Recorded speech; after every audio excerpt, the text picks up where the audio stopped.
नमस्कार, news nation पर Okinawa presents champions की जंग देख रहे हैं आप। मैं हूं आपके साथ चिराग सुखीजा। और अब कहें चैंपियंस की जंग या फिर फाइनल की जंग, क्योंकि आईपीएल 2023 में अब खेला जाएगा फाइनल मुकाबला। 28 मई रविवार का दिन होगा, शाम 7:30 बजे अहमदाबाद के नरेंद्र मोदी स्टेडियम में यह फाइनल मुकाबला खेला जाएगा।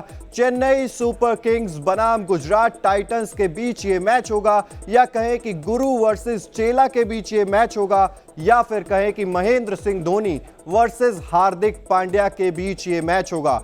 पूरे सीजन आपने न्यूज नेशन का साथ दिया। जब जब हमने आपको पिच रिपोर्ट बताई, पिच रिपोर्ट एग्जैक्ट साबित हुई, और प्लेइंग 11 हमने आपको बताई, वैसी ही प्लेइंग 11 आपको खेलती हुई नजर आई। पूरी डिटेल्ड स्टोरी हम आपको बताते हैं। और अब बचा है यहां पर फाइनल मुकाबला, यानी कि रविवार के दिन तय हो जाएगा कि आईपीएल 2023 का खिताब कौन सी टीम जीतने वाली है।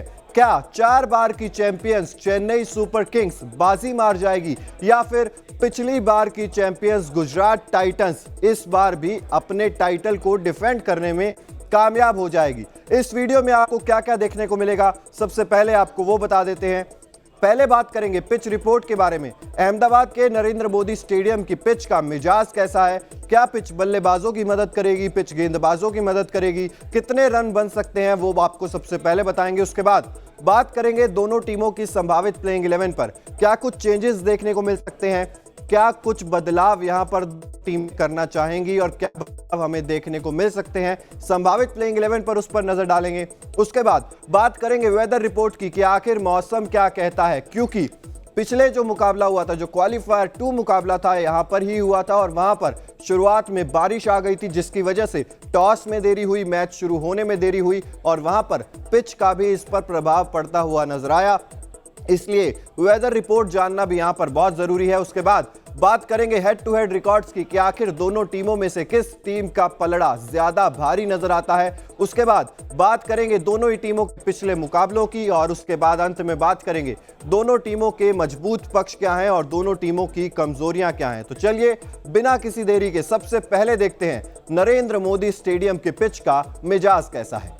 नरेंद्र मोदी स्टेडियम अहमदाबाद की पिच बल्लेबाजों की मददगार यहां पर साबित हुई है। यहां पर टॉस जीतकर पहले गेंदबाजी करने का फैसला सही माना जाता है। हालांकि इस सीजन पहले बल्लेबाजी करने वाली टीमों ने भी बराबर मैचेस जीते हैं, और पिछला क्वालिफायर मुकाबला भी गुजरात टाइटंस ने पहले बल्लेबाजी करते हुए जीता था और मुंबई इंडियंस को हरा दिया था।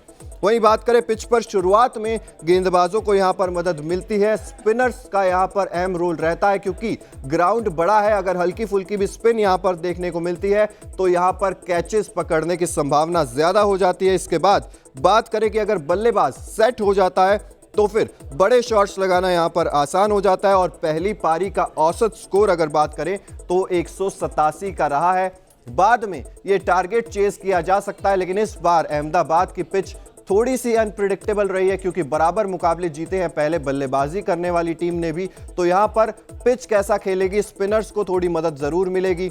और वेदर रिपोर्ट पर जब नजर डालेंगे तब भी आपको बताएंगे कि पिच से और क्या क्या खास निकल कर आ सकता है। फिलहाल दोनों ही टीमों के पास अच्छे स्पिनर्स हैं, क्वालिटी स्पिनर्स हैं। महेंद्र सिंह धोनी के पास स्पिनर्स की तिकड़ी है, और हार्दिक पांड्या के पास भी जो स्पिनर्स की जोड़ी है वो खासा प्रभावित करती हुई पूरे ही सीजन में हमें नजर आई है। तो चलिए पिच रिपोर्ट हमने आपको बताई, अब बात करते हैं दोनों ही टीमों की संभावित प्लेइंग 11 क्या हो सकती है। सबसे पहले बात करें सबसे पहले फाइनल में पहुंचने वाली टीम चेन्नई सुपर किंग्स के बारे में, तो ऋतुराज गायकवाड़ और डेवॉन कॉनवॉय आपको ओपनिंग करते हुए ही नजर आ सकते हैं। उसके बाद नंबर 3 पर इस टीम में आते हैं अजिंक्य रहाणे। उसके बाद शिवम दुबे, जिन्होंने कुछ अच्छी पारियां खेली हैं। अंबती रायडू इस टीम में आते हैं। मोइन अली हैं, रविंद्र जडेजा हैं, कप्तान महेंद्र सिंह धोनी है, दीपक चाहर, तुषार देशपांडे, महेश तीक्ष्णा, और इंपैक्ट प्लेयर के रूप में आपको अंबती रायडू को रिप्लेस करते हुए नजर आते हैं मथीशा पथिराना। तो ये है चेन्नई सुपर किंग्स की संभावित प्लेइंग 11। वहीं अब अगर नजर डालें होम टीम गुजरात टाइटंस की संभावित प्लेइंग 11 पर, तो शुभमन गिल और रिद्धिमान साहा ओपनिंग करते हुए ही नजर आएंगे आपको। नंबर 3 पर बल्लेबाजी करने के लिए आते हैं हार्दिक पांड्या। उसके बाद साई सुदर्शन को यहां पर चांस एक बार फिर से मिलता हुआ दिखाई दे सकता है। विजय शंकर इस टीम में है। डेविड मिलर, राहुल तेवतिया, राशिद खान, नूर अहमद, मोहम्मद शमी, मोहित शर्मा और यहां पर इंपैक्ट प्लेयर के रूप में आपको जोशुआ लिटल नजर आ सकते हैं गेंदबाजी में। जब शुभमन गिल उनको रिप्लेस कर देते हैं तब आपको जोशुआ लिटल गेंदबाजी करते हुए नजर आ सकते हैं। तो ये तो बात हुई पिच रिपोर्ट और संभावित प्लेइंग 11 की। इसके बाद अगर नजर डालें वेदर रिपोर्ट पर तो जो न्यूनतम तापमान है वो 28 डिग्री सेल्सियस रहेगा, अधिकतम तापमान जो है वो 40 डिग्री सेल्सियस रहेगा। लेकिन एक बार फिर से बारिश की जो आशंका है वो 20% जताई जा रही है। ज्यादा बारिश की आशंका तो नहीं है, मैच शुरू होने से पहले थोड़ी बहुत बारिश की आशंका है और मैच के दौरान 20% बारिश की आशंका है।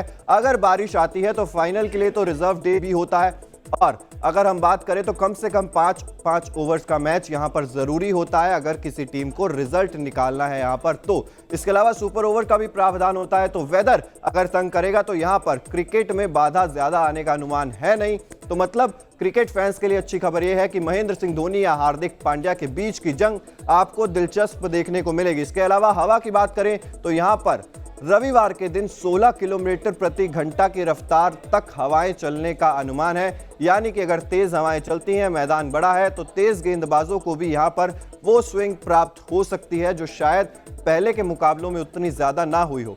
तो वेदर रिपोर्ट और पिच रिपोर्ट भी आपको बताई, संभावित प्लेइंग 11 भी हमने आपको बताई। इसके बाद अब नजर डालते हैं दोनों ही टीमों के हेड टू हेड रिकॉर्ड्स पर। अभी तक आईपीएल इतिहास में इन दोनों टीमों के बीच में खेले गए हैं कुल 4 मुकाबले, जिसमें से 3 मुकाबले गुजरात टाइटंस ने जीते हैं। वहीं चेन्नई सुपर किंग्स ने जीता है एक मुकाबला जो था क्वालिफायर 1, जो जीतकर चेन्नई सुपर किंग्स ने एंट्री पाई थी फाइनल में। अब अगर उन 4 मुकाबलों पर भी नजर डालें तो आईपीएल 2022 में 2 मुकाबले दोनों टीमों के बीच खेले गए थे, दोनों में गुजरात टाइटंस ने जीत दर्ज की थी।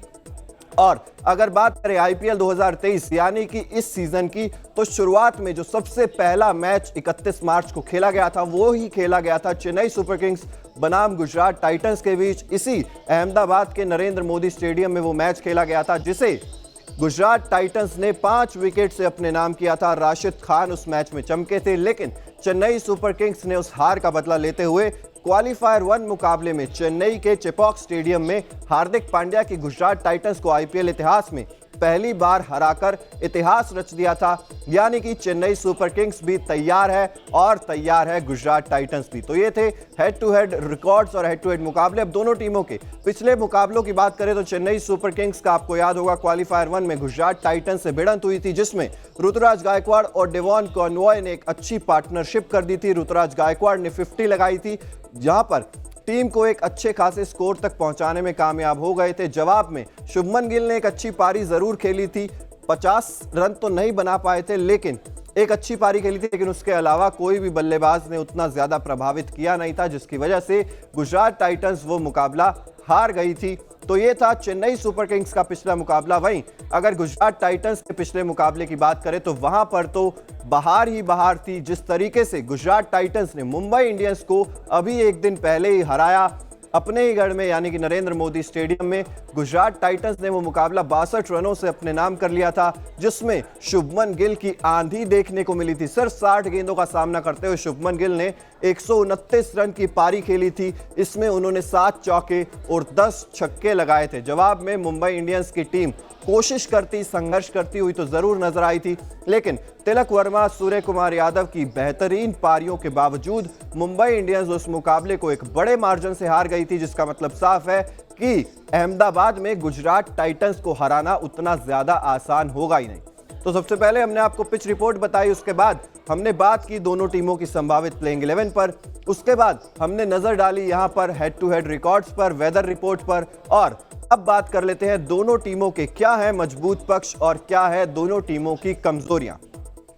सबसे पहले बात करेंगे चेन्नई सुपर किंग्स के बारे में। तो जो सबसे मजबूत पक्ष यहां पर चेन्नई सुपर किंग्स के लिए है वो है ऋतुराज गायकवाड़ का फॉर्म। ऋतुराज गायकवाड़ लगातार आईपीएल 2023 में रन्स बनाते हुए नजर आए हैं और उनका साथ देते हुए नजर आए हैं ओपनिंग पार्टनर डेवॉन कॉनवॉय। तो यहां पर दोनों ही अगर शानदार बल्लेबाजी करेंगे जैसा कि वो पिछले कुछ मुकाबलों में करते आ रहे हैं, तो चेन्नई सुपर किंग्स एक बड़ा स्कोर बनाने में यहां पर कामयाब हो सकती है। वहीं अगर बात करें उसके अलावा जो मजबूत पक्ष हैं तो वहां पर आपको नजर आएगा अजिंक्य रहाणे। हालांकि शुरुआत में बहुत अच्छे रन बनाए थे, पहले 5 मैचेस में 200 से ज्यादा रन बना दिए थे, लेकिन उसके बाद जो 8 मुकाबले उन्होंने खेले उसमें 100 से भी कम रन अजिंक्य रहाणे बना पाए थे।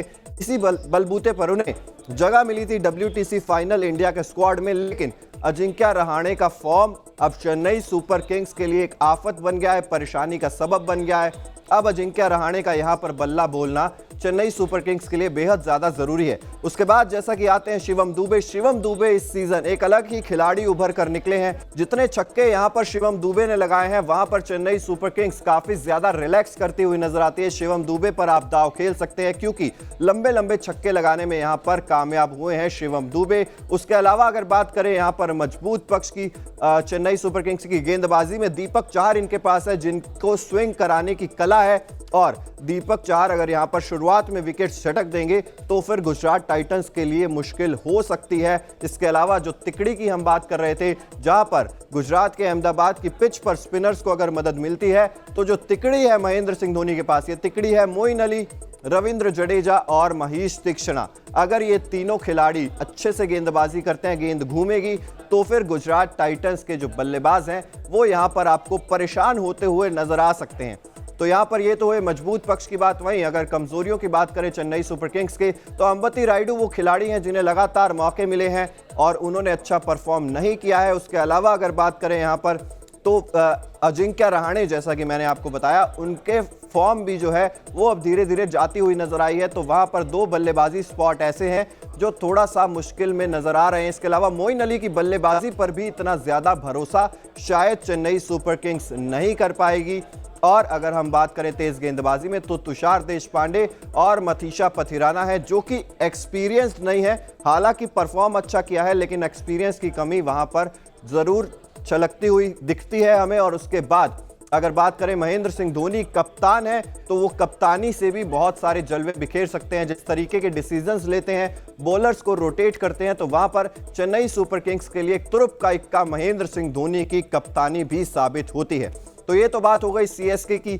अब अगर नजर डालें गुजरात टाइटंस के मजबूत पक्ष की, तो सबसे बड़ा नाम इसमें आता है शुभमन गिल, जिन्होंने पिछले 4 मैचेस में 3 शतक लगा दिए हैं। जी हां, 3 शतक लगा दिया और मुंबई इंडियंस के खिलाफ तो 129 रन की पारी शुभमन गिल ने खेल दी थी। तो सबसे बड़ा खतरा यहां पर चेन्नई सुपर किंग्स के लिए होंगे शुभमन गिल ही। इसके अलावा अगर हम बात करें जो बड़े खतरे हैं चेन्नई सुपर किंग्स के लिए, वो हैं राशिद खान और नूर अहमद। ये जो जोड़ी है स्पिनर्स की गुजरात टाइटंस के पास, वो खासा परेशान करती हुई नजर आ सकती है चेन्नई सुपर किंग्स के बल्लेबाजों के लिए। और राशिद खान की तो बल्लेबाजी भी इतनी ज्यादा बेहतर होती हुई हमें नजर आई है। कुछ अच्छी पारियां राशिद खान के बल्ले से देखने को मिलती हैं, कुछ फिनिशिंग उन्होंने जो दिखाई थी मैचेस में, उनसे भी लगता है कि राशिद खान यहां पर एक बेहतरीन ऑलराउंडर बनकर उभरे हैं गुजरात टाइटंस के लिए। उसके अलावा आपको भूलना नहीं चाहिए मोहम्मद शमी इस टीम के पास हैं जो पर्पल कैप होल्डर हैं, यानी कि ऑरेंज कैप शुभमन गिल के पास और पर्पल कैप मोहम्मद शमी के पास। तो यहां पर बल्लेबाज भी सबसे धाकड़ IPL 2023 का गुजरात के पास है और गेंदबाज भी सबसे धाकड़ गुजरात टाइटंस के पास ही है। तो ये है कुछ मजबूत पक्ष। और मोहित शर्मा जिस तरीके की गेंदबाजी कर रहे हैं वो भी पर्पल कैप की रेस में आ गए हैं। 24 विकेट उन्होंने ले लिया इस IPL सीजन में और पिछले ही मुकाबले में मुंबई इंडियंस के खिलाफ 5 विकेट मोहित शर्मा ने हासिल किए थे। तो ये कुछ मजबूत पक्ष हैं गुजरात टाइटंस के लिए। वहीं कमजोरियों पर बात करें तो कप्तान हार्दिक पांड्या बल्लेबाजी फॉर्म एक बहुत बड़ा चिंता का कारण है। रिद्धिमान साहा से भी उतने रन नहीं निकल पाए हैं, कुछ मैचेस में परफॉर्म जरूर किया है, लेकिन क्या गुजरात टाइटंस रिद्धिमान साहा, हार्दिक पांड्या और डेविड मिलर जैसे बल्लेबाजों पर उतना ज्यादा भरोसा जता पाएगी?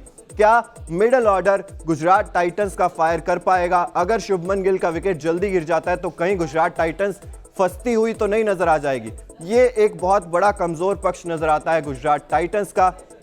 तो हमने आपको पिच रिपोर्ट बताई, संभावित प्लेइंग 11 बताई, वेदर रिपोर्ट बताई, हेड टू हेड रिकॉर्ड्स बताए। इसके अलावा हमने आपको बताए दोनों टीमों के कमजोर पक्ष और दोनों टीमों की मजबूतियां। ये सब जानने के बाद आप हमें बताइए कमेंट बॉक्स में कि आपको क्या लगता है, क्या महेंद्र सिंह धोनी IPL में 5वां टाइटल जीत रहे हैं या फिर गुजरात टाइटंस अपने जो टाइटल है उसको डिफेंड करने में कामयाब हो पाएगी? कमेंट सेक्शन में आपकी राय जरूर दीजिए। इसके अलावा ओकिनावा प्रेजेंट्स चैंपियंस की जंग न्यूज नेशन पर अब भी जारी है, इसलिए अगर आपने अभी तक चैनल को सब्सक्राइब नहीं किया है तो जल्द से जल्द चैनल को सब्सक्राइब भी कर दीजिए, साथ बेल आइकन जरूर प्रेस कर दीजिए ताकि देश और दुनिया से जुड़ी भी हर खबर सबसे पहले आप तक पहुंचे। देखते रहिए न्यूज नेशन।